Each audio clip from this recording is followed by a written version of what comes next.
Mä oon sitä mieltä, että N-sana, eihän siinä sanassa ole mitään järkeä, että ihmiset loukkaantuu N-sanasta, että niiden mielestä se on rasismia.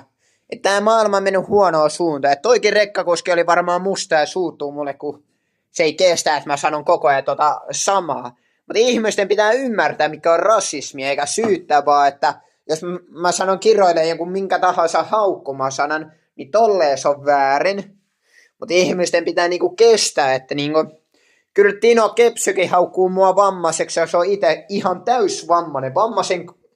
Vammaisin ihminen, miltä ihminen voi edes näyttää. Jos tämä on rasismia, niin sitten ihmisten pitää ymmärtää, että niinku, et sä voi hakata ketään, vaikka olisi kuinka rasisti, kuinka joku vihas.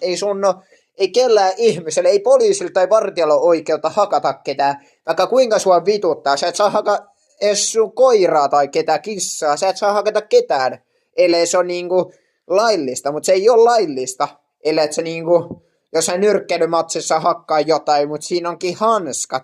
Toi on täysin eri asia. Nyrkkeilys ei käytetä, kun niinku se on turvallista, jos on ammattilainen, mutta amatöörit yleensä loukkaantuu verrattuna pro näihin nyrkkeilyihin tai UFC, mitä ne on vapaaotteluita. Ne oikeasti rasismista ei pidä masentua. Siis silleen joo, te voitte masentua, mutta ei kannata masentua. Masentuminen on niinku huono. On mäkin masentunut, no ehkä tämä on eri asia, että te ette ole menettänyt ketään. Te olette ehkä menettänyt oman eläimen tai jonkun. Se ei ole mikään menetys. Sä voit ostaa uuden.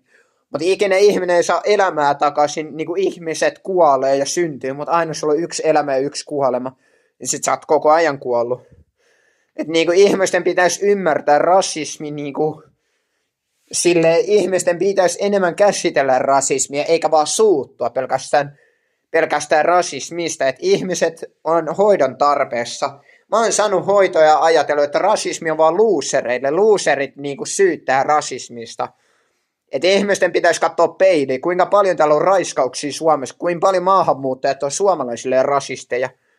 Että ihmiset ei koskaan katso peiliin, että ne on itsekin rasisteja sanoilla ja myös teoilla. Mä en ole ikinä ollut väkivaltainen kuin omille broideille tai koululaisille. Et menkää oikeasti töihin, jos teitä vituttaa.